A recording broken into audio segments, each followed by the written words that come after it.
Kamu kayak buat silakan. Gitu. Dijawab oleh korban 2. Enggak, Pak. Kemudian korban 1 lagi tersangka 1. Ya. Ada bilang kepada korban 2, silakan diperagakan. Kamu sok tahu kamu bicara. Jangan marah-marah kamu dar.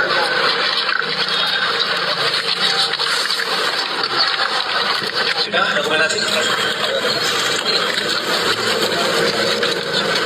Kondisi mobil masih terus berjalan di dalam tol Jatikarya Cimanggis Depok.